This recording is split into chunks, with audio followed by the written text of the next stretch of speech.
എല്ലാവർക്കും സ്വാഗതം. ഇന്ന് ഞാൻ ഉണ്ടാക്കുന്ന റെസിപ്പി ഒരു വെജിറ്റബിൾ സ്റ്റൂ ആണ്. കുക്കറിൽ വളരെ പെട്ടെന്ന് ഉണ്ടാക്കാൻ പറ്റുന്ന ഈ സ്റ്റൂ എങ്ങനെയാണ് തയ്യാറാക്കുന്നതെന്ന് നമുക്ക് നോക്കാം.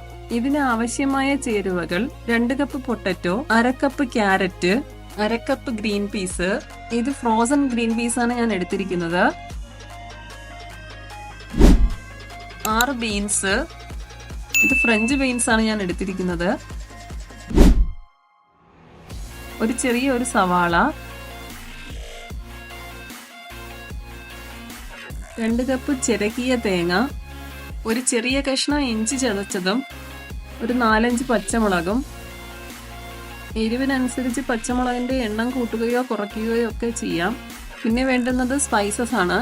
ഒരു ചെറിയ കഷ്ണം തക്കോലം, 2 കഷ്ണം പട്ട, 1 ഏലക്ക, 2 ഗ്രാമ്പൂ. പിന്നെ വേണ്ടുന്നത് കറിവേപ്പിലയാണ്. ഇനി സ്റ്റൂ ഉണ്ടാക്കി തുടങ്ങാം. അതിനായിട്ട് കുക്കറിലോട്ട് ഒരു 1.5 ടേബിൾ സ്പൂൺ എണ്ണ ഒഴിച്ചു കൊടുക്കുക. ഞാനിവിടെ വെളിച്ചെണ്ണയാണ് ഉപയോഗിക്കുന്നത്. അതിലേക്ക് ആ സ്പൈസസ് എല്ലാം ഒന്ന് ഇട്ട് കൊടുക്കുക. അതിനുശേഷം അരിഞ്ഞു വെച്ച ആ സവാളയും കൂടെ ഇട്ട് ഒന്ന് വഴറ്റിയെടുക്കുക. ബ്രൗൺ കളർ ആകേണ്ട ആവശ്യമില്ല, ചെറുതായിട്ടൊന്ന് വഴറ്റിയെടുത്താൽ മതി. 1 മിനിറ്റ് ഒന്ന് വഴറ്റിയതിന് ശേഷം ഒരു 3 പച്ചമുളക് ഇതിലോട്ടൊന്ന് ചേർത്ത് കൊടുക്കുക. ഇഞ്ചി ചതച്ചത് ഞാനിപ്പോൾ ചേർത്ത് കൊടുക്കുന്നില്ല, അത് ഞാൻ ലാസ്റ്റ് ആണ് ചേർത്ത് കൊടുക്കുന്നത്.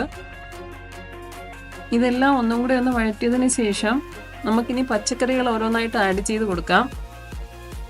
ആദ്യം ഞാൻ ചേർക്കുന്നത് ഉരുളക്കിഴങ്ങാണ്. അത് ചെറിയ കഷണങ്ങളാക്കി അരിഞ്ഞ് അതിലോട്ട് ചേർത്ത് കൊടുക്കുക. പിന്നെ ക്യാരറ്റ് ചേർത്ത് കൊടുക്കാം. ഇതിലേക്കിനി അരിഞ്ഞു വെച്ച ആ ബീൻസും കൂടെ ഒന്ന് ചേർത്ത് കൊടുക്കാം. ഗ്രീൻ പീസും കൂടെ ഇതിലോട്ടൊന്ന് ഇട്ട് കൊടുക്കാം. വെജിറ്റബിൾസ് എല്ലാം നല്ലതായിട്ടൊന്ന് മിക്സ് ചെയ്തതിന് ശേഷം ആവശ്യത്തിന് ഉപ്പൊന്ന് ഇട്ട് കൊടുക്കുക. ഞാനിവിടെ ആദ്യം ഒരു 1/2 ടീസ്പൂൺ ഉപ്പാണ് ഇട്ട് കൊടുത്തിരിക്കുന്നത്. അതിനുശേഷം ഒരു 1/4 കപ്പ് വെള്ളം ഇതിലോട്ട് ഒഴിച്ചു കൊടുത്തിട്ടുണ്ട്. മീഡിയം ഫ്ലെയിമിൽ വെച്ച് നമുക്കിതൊന്ന് വേവിച്ചെടുക്കാം. കുക്കർ അടച്ചു വെച്ച് 1 വിസിൽ വരുന്നത് വരെ ഒന്ന് വെയിറ്റ് ചെയ്യാം. 1 വിസിൽ വരുമ്പോൾ ഫ്ലെയിം ഓഫ് ചെയ്ത് വെക്കാം. പച്ചക്കറികൾ വേകുന്ന സമയം കൊണ്ട് നമുക്ക് തേങ്ങാപ്പാലൊന്ന് പിഴിഞ്ഞെടുക്കാം. ഈ ഒരു രീതിയിൽ ചെയ്തു കഴിഞ്ഞാൽ പെട്ടെന്ന് തന്നെ നമുക്ക് തേങ്ങാപ്പാൽ പിഴിഞ്ഞെടുക്കാൻ പറ്റും. ചിരകിയ തേങ്ങ മിക്സിയുടെ ജാറിലോട്ടൊന്ന് ഇട്ട് കൊടുക്കാം. ഇതിലോട്ട് ഞാൻ ഒഴിക്കുന്നത് ചെറു ചൂടുവെള്ളമാണ്. ഒരു 1/4 കപ്പ് വെള്ളം ഞാൻ ഇതിലോട്ട് ഒഴിച്ചു കൊടുത്തിട്ടുണ്ട്. ഇത് നല്ലതായിട്ട് ഇനി ഒന്ന് അരച്ചെടുക്കണം. നല്ല ഫൈനായിട്ട് തന്നെ ഒന്ന് അരച്ചെടുക്കുക. ഇതുപോലെ നല്ലതുപോലെ അരച്ചെടുക്കണം. അരച്ചെടുത്ത തേങ്ങയുടെ ആ പേസ്റ്റ് നമുക്കൊരു അരിപ്പയിലോട്ടിട്ട് നല്ലതായിട്ട് പിഴിഞ്ഞെടുക്കാം. വെള്ളം ഒട്ടും ചേർക്കാതെ വേണം ഇത് പിഴിഞ്ഞെടുക്കാനായിട്ട്. എങ്കിലേ 1-ാം പാലിന് നല്ല കട്ടി ഉണ്ടാകത്തുള്ളൂ. ഫ്രീസറിലിരിക്കുന്ന തേങ്ങ പെട്ടെന്ന് തയ്യാറാക്കണമെങ്കിൽ ഇതുപോലെ ചെറിയ ചൂടുവെള്ളം ഒന്ന് ഒഴിച്ചു കൊടുത്താൽ മതി. വെള്ളത്തിന്റെ ചൂട് ഒരുപാട് കൂടരുത്. നല്ലതായിട്ട് ഞാനിതിവിടെ പിഴിഞ്ഞെടുത്തിട്ടുണ്ട്. ഇനിയൊരു ചായ അരിക്കുന്ന ഒരു അരിപ്പിലൂടെ ഇത് നമുക്കൊന്ന് ഒഴിച്ചു കൊടുക്കാം. തേങ്ങാപ്പാലിൽ അവശേഷിക്കുന്ന ചെറിയ തരികൾ ഇങ്ങനെ അരിക്കുമ്പോൾ മാറിക്കിട്ടും. അതിനാണ് ഇങ്ങനെയും കൂടെ ഒന്ന് അരിക്കുന്നത്. 1-ാം പാൽ ഇവിടെ റെഡിയായി വന്നിട്ടുണ്ട്. ഇനി നമുക്ക് 2-ാം പാലൊന്ന് എടുക്കാം. 1-ാം പാൽ അരിച്ച ആ തേങ്ങയിലേക്ക് നമുക്കിനി വീണ്ടും ചൂടുവെള്ളം ഒഴിച്ചു കൊടുക്കാം.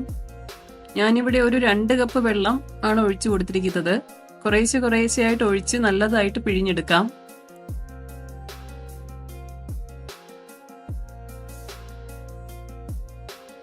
പിഴിഞ്ഞെടുത്ത ആ 2-ാം പാല് നമുക്ക് ചെറിയ അരിപ്പയിലൂടെ ഒന്ന് അരിച്ചെടുക്കാം.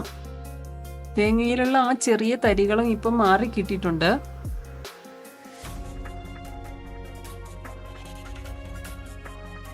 വെജിറ്റബിൾസ് ഒക്കെ നല്ലതായിട്ട് വെന്ത് വന്നിട്ടുണ്ട്. നമുക്കിതൊന്ന് തുറന്നു നോക്കാം.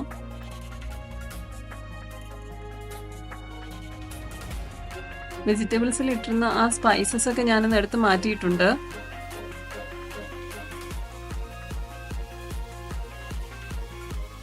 ഉരുളക്കിഴങ്ങ് ചെറുതായിട്ടൊന്ന് ഉടച്ചു കൊടുക്കണം. അങ്ങനെയാകുമ്പോൾ കറിയൊന്ന് കുറുകി വരും.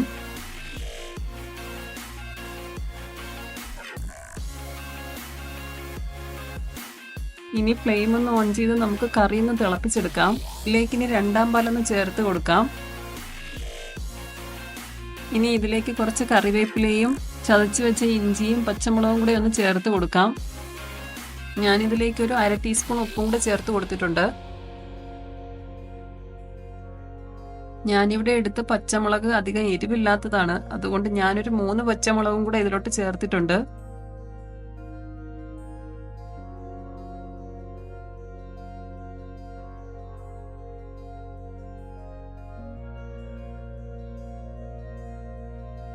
കറി ഇവിടെ നല്ലതായിട്ട് തിളച്ച് കുറുകി വന്നിട്ടുണ്ട്.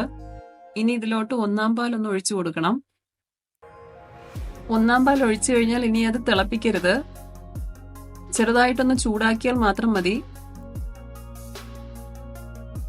അവസാനം കുറച്ച് കറിവേപ്പിലയും ഒരു 1/2 ടീസ്പൂൺ വെളിച്ചെണ്ണയും കൂടെ ഒഴിച്ച് ഫ്ലെയിം ഓഫ് ചെയ്ത് ഇതൊന്ന് അടച്ചു വെക്കാം.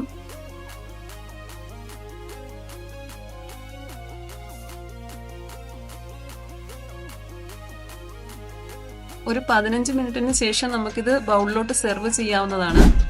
അപ്പത്തിന്റെയും ഇടിയപ്പത്തിന്റെയും കൂടെ നല്ലൊരു കോമ്പിനേഷനാണ്.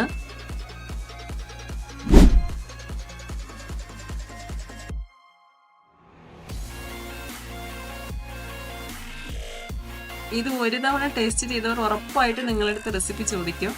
അതുകൊണ്ട് ഇത് മസ്റ്റ് ആയിട്ട് ട്രൈ ചെയ്യണേ.